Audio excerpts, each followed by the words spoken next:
हे homies welcome. और सबसे पहले तो बहुत बहुत थैंक यू, तुमने सिर्फ एक हफ्ते के अंदर अंदर ही 50 लाइक्स पूरे करवा दिए, जिससे कि मुझे पता चला तुम्हें मानवा में और पार्ट 2 में बहुत ज्यादा इंटरेस्ट है। तो इसीलिए आज मैं तुम्हारे लिए लाया हूँ tears on a withered flower मानवा का पार्ट 2। एपिसोड 2 की स्टार्ट बिल्कुल उसी सीन से होती है जहाँ पे एपिसोड 1 एंड हुआ था। हमारी बैडी अब अंडरटेकर के लिए बुके तैयार कर रही है। आगे बैडी बोलती है कि कुछ लोग स्पॉटलाइट में जीते हैं किसी नॉवल या मूवी के मेन कैरेक्टर की तरह, और कुछ लोग सिर्फ शैडोज में रहते हैं नेमलेस साइड कैरेक्टर्स की तरह, जिनके बारे में कोई केयर नहीं करता। वेल ऐसा सिर्फ इसको लगता है, मैं बहुत ज्यादा केयर करता हूँ, इसीलिए मैंने इसको नाम दिया है कोरियन बैडी। और फिर बैडी अंडरटेकर को देखते हुए बोलती है कि ये तो पिछले ग्रुप से बिलोंग करता है, यानी कि वो स्पॉटलाइट वाले ग्रुप से। वो मेरी तरह बिल्कुल नहीं है। लो भाई साहब, आपका बुके रेडी हो गया।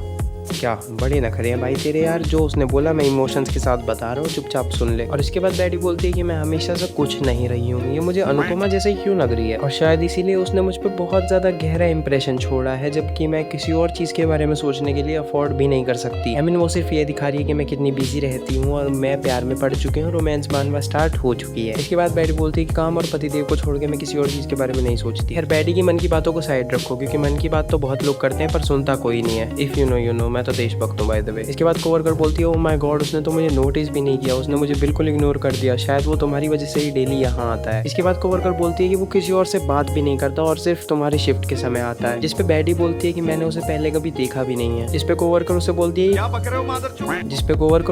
है कि तुमने उस जैसे होटी को नोटिस कैसे नहीं किया, वो डेली आके हमसे फूल खरीद रहा है, वो भी महीनों से। पर इसका आंसर तो हम सबको पता है, वो हॉटी सिर्फ मोमबत्ती है और बैडी पूरी वोल्केनो। जिसपे बैडी सोचने लगती है कि सच में वो डेली आता है। इसके बाद बैडी बोलती है कि अब मुझे याद आ रहा है, मैं रोज सुबह एक ही तरह का बुके बनाती थी। इसके बाद कोवर्कर बोलती है कि शायद तुम एक कस्टमर को याद रखने के लिए बहुत ज्यादा बिजी हो। इसके बाद कोवर्कर बोलती है कि पर फिर भी तुम्हें इतने हॉट इंसान को तो याद रखना चाहिए कम से कम, क्योंकि मैं एक हॉट इंसान से मिली थी 10 साल पहले सबवे पे और मुझे वो आज तक याद है। इसको कोई समझाओ कि ये दुनिया की सबसे निठल्ली लड़की है और हमारी बैडी पूरा दिन काम करती है। इसके बाद कोवर्कर बोलती है पर जो भी हो, मैं इतना तो जानती हूँ वो तुम पर फिदा है। इसके बाद बैडी हंसते हुए बोलती है कि काम का समय है, मजाक मत करो। इसके बाद कोवर्कर बोलती है कि नहीं मैं मजाक नहीं कर रही हूँ, जब तक वो यहाँ था वो तुम्हें ही घूर रहा था। इसके आगे बैडी बोलती है कि वो मेरे आगे बच्चा ही होगा, कि वो लगभग मुझसे 10 साल छोटा है, तो वो मुझ जैसी बुढ़िया से प्यार क्यों करेगा। इसके बाद कोवर्कर बोलती है कि नहीं आजकल के जवान लड़कों को बूढ़ी औरतें भी बहुत ज्यादा पसंद आती हैं। Fact check status true. इसके बाद बैडी बोलती है कि तुम्हें ऐसा क्यों लगता है कि वो मुझ में इंटरेस्टेड है। इसके बाद कोवर्कर बोलती है कि तुम बहुत ज्यादा सुंदर हो इसीलिए। फैक्ट चेक स्टेटस फिर से ट्रू। इसके बाद कोवर्कर को रिप्लाई करते हुए बैडी बोलती है कि शायद किसी और जिंदगी में। और हमारी कोवर्कर बोलती है कि तुम्हें किसी ने बताया नहीं क्या आज से पहले। जिसके बाद बैडी मन में बोलती है कि हाँ मेरी कोवर्कर ने मुझे बताया तो था, और वो बहुत ज्यादा एम्बेरसिंग था क्योंकि वो सिर्फ मुझे बेटर फील कराने के लिए बोल रही थी। और ये भी इसके मन के असम्पशंस है भाई, जैसे जैसे हम आगे बढ़ते जा रहे हैं मुझे ये औरत अनुपमा की बहन लगती जा रही है। इसके बाद बैडी बोलती है कि बहुत ज्यादा आयरोनिक है एक तरह से, क्योंकि मुझे मेरे कोवर्कर्स बहुत ज्यादा कॉम्प्लीमेंट करते हैं मेरी ब्यूटी को लेके, पर वो आदमी कभी नहीं करता जिससे मैंने शादी की थी। इसके बाद कोवर्कर बोलती है कि तुम्हें अंडरटेकर को एक चांस देना चाहिए, तुम बहुत क्यूट कपल बनोगे, पर बैडी बोलती है कि मैं किसी और की अमानत हूँ। जिसपे कोवर्कर शॉक होकर बोलती है क्या सच में, और बैडी बोलती है हाँ। फिर कोवर्कर बोलती है कि तुमने मुझे कभी बताया क्यों नहीं। इसके बाद कोवर्कर बोलती है कि ये तो बहुत तगड़ा प्लॉट ट्विस्ट है, पर ये सब सेंस बनाता है क्योंकि तुम बहुत ज्यादा सुंदर और पॉपुलर हो। और अब पहले ही बता दूं ईयरफोन से लगा लो, क्योंकि आने वाले कुछ मानवा पैनल्स में मेरे संस्कार और इस वीडियो की टोन दोनों बदलने वाले हैं। इसके बाद कोवर्कर पूछती है कि वो कैसा है, यहाँ पे वो मिंशोल के बारे में पूछ रही है। अब हम बैडी और मिंशोल के थोड़े रिलेशनशिप वाले सीन्स में आ गए हैं। तो सीन स्टार्ट होता है मिंशोल से, जो कि ऑफिस से अभी अभी घर आया है। मिंशोल आता ही बोलता है आज मैं थका हूँ, चाय पानी रेडी कर। इसमें बैडी बोलती है हाँ थोड़ी सी बार्लेटी है और वो अब भी गर्म है। इसके बाद मिंशोल बोलता है उसमें थोड़ी सी बर्फ डाल, मैं नहा के आता हूँ, और अपने कपड़े वहीं फेंक के चला जाता है, जिससे कि बैडी बाद में उठाने लगती है। जीरो सिविक सेंस भाई, जीरो सिविक सेंस। इसके बाद मिंशोल नहा के आता है, तब तक बैडी सो चुकी होती है, पता नहीं कितने घंटों से नहा रहा था ये बंदा। और फिर से वार्निंग दे दूं, अगर तुमने अब तक ईयरफोन्स नहीं लगाए हैं तो ईयरफोन्स लगा लो, क्योंकि मिंशोल बैडी के पास लेट चुका है और आगे जो होगा वो तुम भी जानते हो। पर वो सब देखने के लिए हमें अपने संस्कार गिराकर ईयरफोन्स उठा लेने चाहिए। तो लेटने से पहले मिंशोल बैडी को उठाने की कोशिश करता है आवाजें निकालकर, पर वो उठती नहीं है। और अपनी वाइफ के सो जाने के बाद एक थका हारा ऑफिस से आया हुआ इंसान रात को क्या करेगा, सोएगा ऑब्वियसली। बट मिंशोल इज बिल्ट डिफरेंट। इस मानवा में ये बंदा सिर्फ तुम्हें मजे दिलाने के लिए आया। तो मिंशोल ना इधर देखता है ना उधर, वो रख देता है सीधा बैडी के बम पे हाथ। मिंशोल बोलता है कि मैं सोचता हूँ इसके कर्व्स आज भी इतने परफेक्ट कैसे हैं, जबकि ये कोई वर्कआउट नहीं करती और कोई डाइट भी फॉलो नहीं करती। मिंशोल बोलता है कि मेरे दोस्त की नई जीएफ के पास भी इतनी अच्छी बॉडी नहीं है। मुझे लगता है बैडी के पास बॉडी तो बहुत अच्छी है, पर वो इन डल क्लोथ्स के पीछे अपनी बॉडी छुपा लेती है। इसके बाद मिंशोल बोलता है कि तरबूज इतना बड़ा है मैं पूरा एक हाथ में पकड़ भी नहीं पा रहा हूँ, ये बात तरबूज के लिए नहीं थी, तुम लोग समझदार हो। इसके बाद मिंशोल बोलता है ट्यूब से क्रीम निकलने ही वाली है, बहुत समय हो गया है, बाकी तो तुम लोग समझदार हो, मैं ट्यूब और क्रीम की बात नहीं कर रहा था। और फिर मिंशोल बोलता है कि आखिर बैडी कुछ कर क्यों नहीं रही। मिंशोल अपना दिमाग का कीड़ा मिटाने के लिए उससे डायरेक्ट पूछ लेता है क्या तुम सो गई हो। पर फिर हमारी बैडी आंखें खोल लेती है, पर फिर बैडी बोलती है कि नहीं मैं नहीं सोई हूँ। और फिर मिंशोल बोलता है कि आखिर तुम ऐसे लाश की तरह क्यों पड़ी हो। फिर इसके बाद मिंशोल बोलता है कि तुम कभी भी चीयरफुल एक्ट नहीं करती हो मेरे आसपास और अब तुम स्टारफिश इन अ बेड की तरह पड़ी हुई हो। देखो अगर तुम्हें नहीं पता तो मैं बताता हूँ, स्टारफिश इन अ बेड उसे कहते हैं जब सांप सीढ़ी के खेल में 2 पार्टनर्स में से एक पार्टनर कुछ नहीं करता। जो इंसान आलसी पड़ा रहता है उसे स्टारफिश इन अ बेड कहते हैं। और ये बात सांप सीढ़ी के खेल के लिए नहीं थी। वैसे मैं ये बता भी किसे रहा हूँ, ये सब पार्टनर्स में होता है, तुम तो सिंगल ही रहोगे सारी जिंदगी। इसके बाद बैडी बोलती है मैं बस थोड़ी सी थकी हुई हूँ इसीलिए ऐसे पड़ी हूँ। और उसके बाद मिंशोल बोलता है कि थकी हुई हूँ तो तुम्हारा क्या मतलब है। इसके बाद मिंशोल बोलता है कि मैं भी एक जॉब पे जाता हूँ, तुम जानती हो, तो ऐसे शहीदों की तरह बात करना बंद कर दो क्योंकि तुम सिर्फ कुछ पार्ट टाइम जॉब्स करती हो। और फिर मिंशोल बोलता है कि जो भी हो मैं पता नहीं तुम पे ये सब ट्राई भी क्यों करता हूँ। जिससे ये तो साबित हो जाता है कि मिंशोल को सांप सीढ़ी खेलने का बहुत मन है पर बैडी उसके साथ खेलना नहीं चाहती। और अगर तुमने पिछला चैप्टर देखा हो तो बैडी ने बताया था वो कभी छुट्टी नहीं लेती, शायद वो इसीलिए नहीं लेती क्योंकि अगर वो एक छुट्टी लेगी तो वो सीधा 9 महीने का ब्रेक बन जाएगा। इसके बाद मिंशोल दूसरी तरफ मुंह करके चुपचाप लेट जाता है और फिर बैडी भी सो जाती है। इसके बाद हमें बैडी की लाइफ का एक दिन दिखाया जाता है, कैसे उसका दिन 6 बजे चालू होता है और वीकेंड्स पे उसे 8 बजे तक फ्लावर शॉप पे पहुंचना होता है। पर 8 बजे की जॉब पे जाने के लिए भी वो 6 बजे उठती है ताकि वो मिंशोल के लिए ब्रेकफास्ट बना सके। और वो ब्रेकफास्ट कुक भी किचन का गेट बंद करके करती है ताकि वो उसे परेशान न करे। फिर हमें बताया जाता है कैसे मिंशोल बिना स्ट्यू के खाना नहीं खाता, इसीलिए रोज उसके लिए स्ट्यू बनता है। और इसके अलावा मिंशोल रात का बचा हुआ खाना भी नहीं खाता है। मतलब मिंशोल को लाइफ जीनी है राजाओं वाली और काम कुछ नहीं करना। और हमारी बैडी को भूखे पेट ही जॉब पे जाना पड़ता है, हालांकि उसने ब्रेकफास्ट बनाया था। अब फिर से आ जाते हैं नॉर्मल सीन्स पे। हमारी बैडी जॉब पे पहुंच चुकी है, वहाँ पे कोवर्कर उसे गुड मॉर्निंग बोलती है और बैडी भी उसे रिप्लाई देती है गुड मॉर्निंग से। इसके बाद बैडी कपड़े बदल के काम पे लग जाती है और बोलती है कि कोई बात नहीं, मैं लंच होने तक तो भूखी रह सकती हूँ। और फिर वही रोज सुबह का सीन, डोर खुलता है, बेल बजती है, अंडरटेकर अंदर आता है। फिर बैडी उसका ऑर्डर लेती है। फिर बैडी बोलती है कि हाँ, फिर बैडी बोलती है कि आप एक 10 रोजेस का बुके लेंगे राइट। और अंडरटेकर बोलता है हाँ बिल्कुल। और फिर बैडी बोलती है कि उसकी आवाज उसके फेस की तरह ही नॉइस है, बिल्कुल हल्की, धीमी और पोलाइट। शायद मुझे कोई प्रॉब्लम नहीं होगी अगर वो मुझसे थोड़ी देर बात करता है तो। इसके बाद बैडी बोलती है कि ये लो रिसिप्ट, चुपचाप जाके एक सीट पे बैठ जाओ क्योंकि थोड़ा टाइम लगने वाला है। और वो इतना बोलती है तभी उसके, और वो इतना बोल ही रही होती है तभी उसके पेट से आवाज आती है।